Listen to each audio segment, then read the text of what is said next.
Hello বন্ধুরা, সবাই কেমন আছো? আশা করছি ভালোই আছো। তো আজকে আমার দুপুরে রান্না হয়ে গেছে।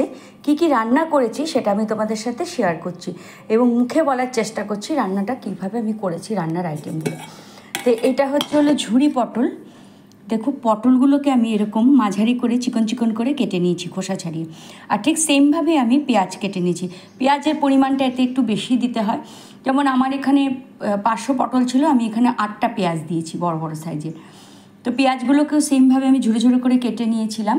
নিয়ে কড়াইয়ের মধ্যে কালো জিরা এবং কাঁচা লঙ্কা ফোড়ন দিয়ে পেঁয়াজটা প্রথমে দিয়ে খুব ভালো করে ভেজে নিয়েছি।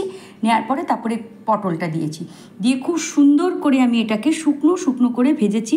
হ্যাঁ, আরেকটা কথা বন্ধুরা, এর মধ্যে একটু তেলের পরিমাণটা বেশি দিতে হয়, কারণ তেলটা একটু বেশি দিলে এটা একটু ভেজা ভেজা হবে। এর মধ্যে কিন্তু কোনো জল দেওয়া হয় না, একটু ঢেকে ঢেকে একদম শুকনো শুকনো করে দেখো ভেজে নিতে হয়। এটা এত স্বাদ হয় না খেতে, মানে কি বলবো। মানে শুধু এই আইটেমটা দিয়ে এক থালা ভাত খাওয়া যাবে। শুধু যে ভাত তা না, অনেক সময় সকালে জলখাবারে রুটি বা পরোটার সঙ্গে এরকমভাবে পটল পেঁয়াজ দিয়ে ভেজে নিলে দেখতে মানে খেতে খুব ভালো লাগে। এই রান্নাটা আমি আরেকদিন শেয়ার করব, আজকে আমি মুখেই বলে দিলাম প্রসেসটা। শুধু লবণ দিয়েছি, হলুদ দিয়েছি আর একটুখানি মিষ্টি দিয়েছি, মানে চিনি। তো এটা ছিল আজকের একটা আইটেম, ভীষণই স্বাদ এই আইটেমটা। আর এখানে রয়েছে গরম গরম ভাত, ধোয়া ওঠা ভাত, তো আর বলার দরকার নেই কিছু। আর এদিকে বানিয়েছি আমি এই যে পালং শাক। পালং শাকটা আমি রসুন দিয়ে ভেজেছি। প্রথমে রসুনগুলোকে কুচো কুচো করে একদম কেটে নিয়েছি, নিয়ে একটু লাল লাল করে ভেজে তার মধ্যে আমি পালং শাকটা দিয়ে দিয়েছি, দিয়ে একটু লবণ হলুদ দিয়ে ভেজে নিয়েছি।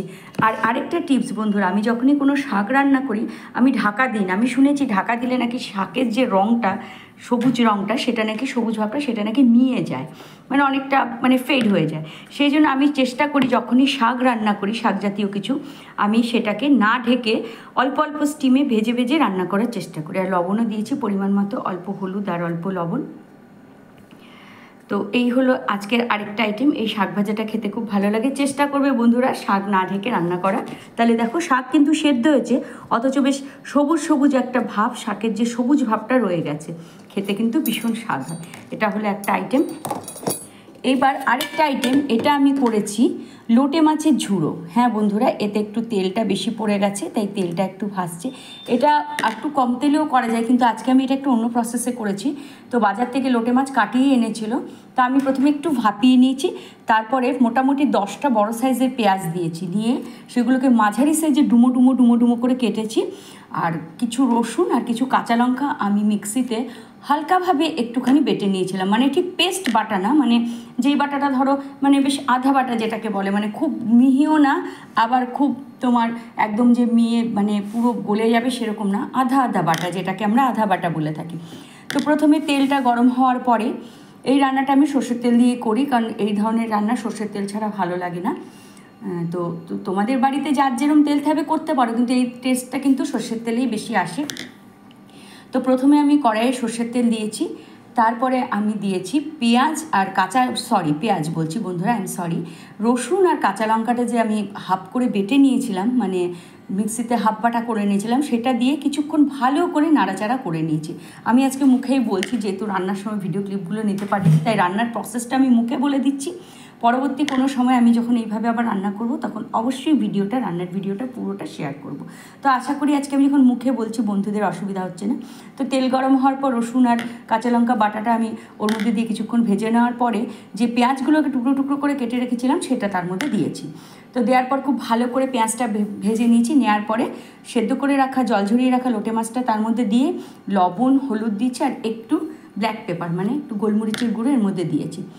তো একটু তেলও দিতে হয়েছে বেশি, প্রথমেই বললাম, আর একটু কাশ্মীরি লঙ্কার গুঁড়ো। দেখো একদম শুকনো শুকনো করেছি।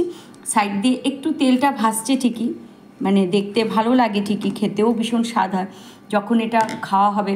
খুব বেশি যে তেল তেল লাগবে তা না, এখন যেহেতু বাটির মধ্যে ঢালা রয়েছে তাই তেলটা একটু সাইড দিয়ে ভেসে উঠেছে। এটা খেতে যা স্বাদ লাগে, একবার এইভাবে লোটে মাছের ঝুড়োটা ট্রাই করে দেখো। আমি জানি অন্য প্রসেসও করা যায়, কিন্তু এটা আমি আজকে নতুনভাবে করলাম একটু তেল বেশি দিয়ে। তো বন্ধুরা, এই ছিল আজকে আমার সারাদিনের রান্নার ভিডিও। তো কেমন লাগলো অবশ্যই কমেন্ট করে জানাবে। তো আজকের মতো ভিডিও এ পর্যন্ত। সবাই ভালো থেকো, টাটা।